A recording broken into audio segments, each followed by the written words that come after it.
Bonjour à vous toutes et bonjour à vous toutes. Aujourd'hui on va faire une vidéo coiffure, mais ça va être une vidéo qui est pas évidente à faire. Ça fait 3 fois que je la refais, j'avoue que je suis quand même un peu fatiguée maintenant. On va parler chimiothérapie, cancer et cheveux. Alors cancer, voilà, c'est pour englober, qui dit chimio dit cancer, hein, voilà.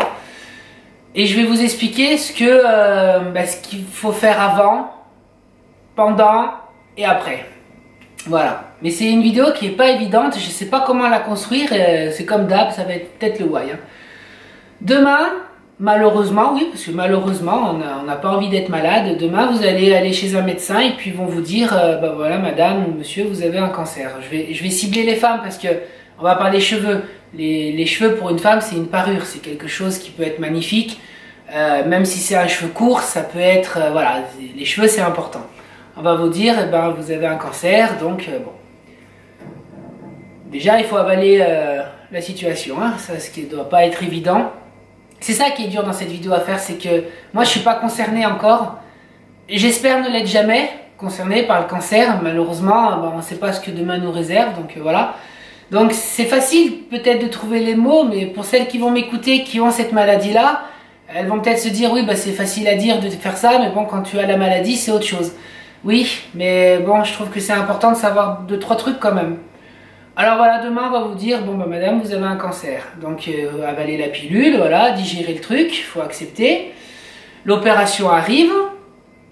Moi je trouve que la première des choses à faire avant d'être opéré, puisque le traitement je pense que c'est après l'opération. La première des choses à faire c'est de prendre rendez-vous chez son esthéticienne et demander des adresses pour le maquillage permanent. Je trouve que les sourcils sont hyper importants quand on a une chimio. Parce qu'on sait très bien que la chimiothérapie vous font tomber les cheveux, les sourcils, les cils. Ça bouffe un peu les ongles. Toute la famille des fanères, le nom professionnel on va dire c'est fanères, ça les bousille, hein, je veux dire ça les fait tomber, enfin bon bref, voilà.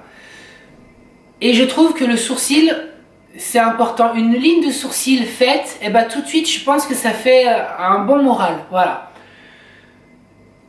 Donc voilà, celles qui peuvent se faire un tatouage permanent, enfin pas permanent, mais bon, une ligne de sourcil, voilà, qui va durer peut-être 7 ou 8 ans, et après, de toute façon, le poil, il va repousser sur le tatouage, ben voilà, ça sera toujours tatoué en dessous, mais on s'en fout, ça se verra pas, et puis avec le temps, je pense que l'encre diminue un petit peu. Donc sourcils un peu fait. Ou alors si vous voulez pas vous faire la ligne de sourcils, bah, pensez à tous les matins vous mettre un coup de crayon. Commencez à prendre cette habitude là avant de les perdre. Voilà, commencez à avoir une routine un petit peu. L'opération se passe tout ce bazar et on va vous dire maintenant on va attaquer la séance de chimio.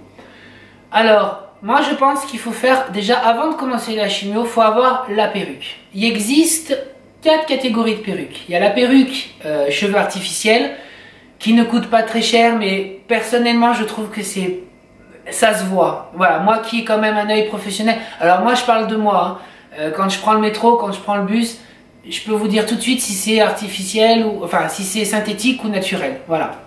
En cheveux de la perruque, hein, je parle. Donc il y a cette catégorie-là. Il y a la deuxième catégorie, c'est cheveux 50-50. 50% de synthétique, 50% de naturel. Celle-là, elle est pas mal, parce qu'on peut la laver, on peut quand même la mettre un peu en forme, elle est sympa. Et il y a aussi la perruque 100% naturelle qui là est bien, mais par contre ça coûte un bras. Et il faut savoir aussi, mais je pense que ça tout le monde le sait, tout ce qui est l'esthétique, c'est pas pris en charge par le remboursement de la sécu et tout ce bazar. Hein. La perruque vous l'avez pour votre pomme. Hein. Ça je trouve que c'est pas normal. Voilà. J'estime que voilà, je trouve qu'il y a des choses, on pourrait à la limite pas être remboursé pour certaines choses, mais tout ce qui est les dents et les cheveux, ça devrait être pris en charge. Enfin bon, voilà, on va pas épiloguer là-dessus parce qu'on est parti pour 3 plombs. Et la quatrième catégorie de perruque, ça va être la perruque qui se fait de plus en plus, je trouve, parce qu'il y a la perruque et puis au bord du front, frontal, il y a comme une petite ligne de peau qui est vendue avec de la colle, et puis ça vous la collez un petit peu sur le front, avec le maquillage vous bidouillez un petit peu pour pas qu'on voie le liseré, et ça c'est super bien parce qu'alors là à l'œil on voit pas du tout que c'est une perruque. Et elle coûte pas forcément très cher, hein, c'est pas, voilà, parce que perruque naturelle, je veux pas dire de bêtises, mais c'est bien, ouais, je pense à 900 voire 1000 euros hein, la perruque, hein, donc bon c'est pour 3 à 4 mois la perruque, hein, parce qu'il y a des chimios, bon bref. Donc vous allez faire votre première chimio. Moi je pense qu'il faut faire, c'est que 15 jours avant la première séance, c'est d'aller chez votre coiffeur et déjà de lui dire la vérité. De lui dire que voilà, pendant un certain temps, vous n'allez pas venir parce que vous avez un... On n'est pas con, hein. On sait très bien quand une femme elle nous dit j'ai un traitement lourd, je vais perdre mes cheveux, on sait très bien que c'est pas une cure de juvamine hein, qu'elle va faire, hein, que c'est de la chimio hein, ou une merde de ce genre pour, voilà, pour soigner une autre merde. Voilà. Et donc, il faut qu'on... Moi, je pense que nous, coiffeurs, il faut qu'on soit dans la confidence parce que nous, on peut vous aider pendant tout le long du traitement. Enfin, moi, c'est ce que je fais. Moi, je fais venir mes clientes une fois par semaine. Voilà, le soir, quand il n'y a plus personne, on enlève la perruque, je les fais passer au bac. Je ne fais pas du tout pour me porter des fleurs, mais je trouve que c'est quand même important que pendant tout le long d'une chimio, on reste dans le temple de la féminité. Un salon de coiffure, pour moi, c'est le temple de la féminité. Il y a beaucoup de femmes, c'est l'esthétique, et je pense que pour les femmes, c'est super important de rester dans ce milieu-là, de pas être survêtement canapé, machin, parce que je sais que ça aussi, c'est facile à dire, parce que je le vis pas, mais je pense que une fois par semaine d'aller dans un coiffeur, c'est quand même important. Même moi, je sais qu'elles viennent, je les fais au bac, je mets un peu de soin, et puis je masse un petit peu, ça fait du bien, et ça les laisse dans le contexte coiffure, voilà, et ça c'est important. Et au moins, pendant tout le long de la chimio, quand il y a des petits cheveux qui repoussent, je coupe, mais ça je vous dirai après pourquoi. Donc, 15 jours avant la première chimio, vous allez prendre rendez-vous avec votre coiffeur. Bon, vous dites ou vous dites pas, mais moi je trouve qu'il faut dire. Ne coupez pas vos cheveux très courts, c'est-à-dire que si vous... On va partir sur l'exemple d'une femme au carré. Hein. Après, vous imaginez votre exemple à vous. Ne faites pas une coupe courte comme moi. Parce que là, les gens vont dire, oula, putain, elle a coupé ses cheveux courts, qu'est-ce qu'elle a? Parce que tout de suite, on y pense, hein, voilà. Vous faites une coupe entre les deux. Voilà, c'est-à-dire, vous avez un carré, bah, vous allez partir sur un carré peut-être plongeant assez court dans la nuque, avec peut-être une mèche un peu plus prononcée le devant, voilà. Lors de cette coupe-là, essayez d'avoir la perruque qui va en fonction de cette coupe. C'est-à-dire, si vous utilisez un carré plongeant, un carré court plongeant, achetez-vous la perruque qui est adéquate avec cette coupe-là. C'est-à-dire, pour pas que les gens disent, tiens, elle a changé quelque chose, c'est bizarre. Oui, bah, elle a changé avant, mais les gens vont pas faire attention. Si vous êtes blonde, ne prenez pas une perruque rousse. Si vous êtes blonde avec un carré, ne prenez pas une perruque à la Dalida jusqu'en bas, parce que là on voit que c'est faux. Ne prenez pas non plus, si vous n'avez jamais eu de frange, ne prenez pas une perruque avec la frange à la Crazy Horse, parce que là pareil, ça fait faux. Restez le plus naturel possible pendant le traitement. Une perruque le plus naturel possible. Ne prenez pas des perruques avec des mèches, des machins, parce que c'est pas vous. Si vous n'avez pas l'habitude d'en faire, ne faites pas ça. Donc, opération perruque faite, opération coiffeur faite. Le coiffeur va donner le petit mouvement. Vous allez faire votre première séance de chimio. Les cheveux vont tomber généralement 2 jours, peut-être ouais, 2-3 jours après. Et là, faut accepter. Alors, il y a des personnes qui ont le courage de prendre la tondeuse et puis de se tondre les cheveux à la maison. Bon, bah ça après, c'est chacun selon. Il y en a qui n'ont pas le courage, il y en a qui reviennent et qui me disent « Ah non, mais faites-le vous, moi je peux pas, je peux pas. » C'est dur hein, de parler de cette vidéo, franchement c'est vraiment pas évident. Donc il y en a qui viennent, je le fais, et même nous, hein, c'est dur hein, de le faire. Hein, moi je chiale autant que on devrait pas craquer, moi je devrais pas craquer. Mais mes bichettes, quand j'ai une femme qui vient et qui me dit voilà j'ai ça, bah moi j'arrive pas, moi elle pleure, bah, moi je pleure avec elle, et puis voilà, de toute façon, faut arrêter de... Enfin moi je suis pas du style de dire oui mais il faut être plus fort et patati et patata. Eh merde, moi demain on me dit que j'ai un cancer, je crois que je suis au fond de mon lit pendant 3 semaines. Hein. Franchement, oula, je sais pas comment je réagirais. Donc c'est pour ça que c'est une vidéo qui est dure à faire. Parce que j'arrive pas à me projeter et bon, c'est pas évident. Alors 1000 excuses. Hein. Alors, donc je sais même plus où j'en suis moi. Oui, donc alors la coupe est faite. Donc la première séance de chimio arrive, vous perdez vos cheveux. Ça c'est à votre guise, ou vous acceptez de les voir tomber, ou vous coupez. Moi je vous conseille à la limite de les couper, au moins c'est fait. Vous remettez la perruque. Sauf que la perruque, essayez quand vous êtes chez vous de ne pas la mettre. Voilà, habituez-vous, je pense, à vous voir quand même. Vous sortez, vous mettez la perruque, ou à la maison vous mettez un petit bandana, voilà.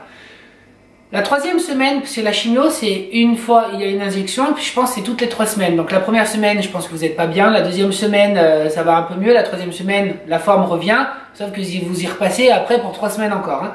Là, le cheveu va remonter un petit peu. Ça veut dire qu'il va revenir, il va y avoir une légère ombre. Moi, je ne vous conseille pas de le garder, cette ombre-là. Coupez-le, rasez-vous. Vous l'enlevez, et puis voilà. Ne gardez pas ce cheveu, de toute façon, ça ne sert à rien. Parce qu'il va retomber 4 jours après. Donc voilà. Vous faites vos séances de chimio. La dernière séance de chimio, super bonne nouvelle, ça y est. La chimio est finie. Certaines personnes ont des rayons après. Le rayon, honnêtement, moi, je vois pas de différence sur le cheveu. Ça peut peut-être plus brûler qu'autre chose, mais le cheveu, en tout cas, je pense pas. Ah, c'est peut-être pas bon, mais je pense pas que ça fasse quelque chose. J'en sais rien, je sais pas. La dernière séance de chimio arrive. Et là, vous laissez votre cheveu tranquille. Mais maintenant, le point important qui va arriver, c'est de choper une routine pour votre cheveu. Ne les lavez pas tous les jours. Ne tombez pas dans le piège de dire ah là là, c'est bon, j'ai plus la perruque tous les soirs, je vais me les laver. Non, parce que vos glandes sébacées, elles vont commencer un peu à se repointer, à revenir. Vous allez un peu avoir un peu le cuir chevelu un peu gras. Et super bonne nouvelle, parce que ce sébum là, il faut le garder. Gardez-le, il est super bon. Vous allez vous les laver une fois par semaine, les cheveux. Alors, quand je dis laver, au début, bon, bah, c'est avec un peu de shampoing, le gant, et puis vous frottez, parce que ça fait du bien. La perruque, il faut la supporter, ça gratte. Quand le cheveu repousse, c'est un enfer. Hein. Voilà. La veille de votre shampoing, vous vous gainez, ou alors même, j'ai envie de vous dire, pendant le mois qui suit, allez, les 2 mois, pendant 2 mois après la dernière chimio, ce que vous faites, c'est que vous achetez de l'huile de ricin. Et tous les soirs que Dieu fait, vous prenez un tout petit peu d'huile, vous chauffez, et vous frottez votre crâne. Mais vraiment, pas vous en faire mal, mais vous le bougez énormément pour que le sang recircule et pour relancer l'activité un petit peu du cuir chevelu. La veille de votre shampoing, pareil, vous dormez avec l'huile de ricin. Le lendemain, vous pouvez la rincer, l'huile de ricin, quand vous le faites tous les soirs. Mais bon, quand il y a un cheveu très court, franchement, le cheveu pompe un petit peu ce qu'il a à pomper. Et après, quand vous allez dormir, de toute façon, sur la tête d'oreiller, vous dormez avec une serviette hein, quand même. Hein, faites attention, ça tâche. Vous faites votre rituel de cheveux. Au bout de 2 mois, vous allez avoir quand même ça de cheveux. Le problème, c'est que ces cheveux-là, généralement, ils sont pas beaux. Parce qu'ils sont... il y en a qui vont avoir les cheveux crépus, il y en a qui vont friser, il y en a d'autres qui vont avoir les cheveux blancs. Voilà, ça aussi, il faut accepter que peut-être quand ça va ressortir, c'est pas de la même couleur. Bon, alors attendez, hein, si vous êtes blonde, il va ressortir blonde, et vous n'allez pas ressortir noir corbeau ni rousse. Hein. Mais si vous avez l'habitude de faire des couleurs, quand le cheveu va revenir, il va être blanc. Donc voilà, ça, vous savez très bien que pendant 3 mois, 3-4 mois, vous allez avoir les cheveux blancs.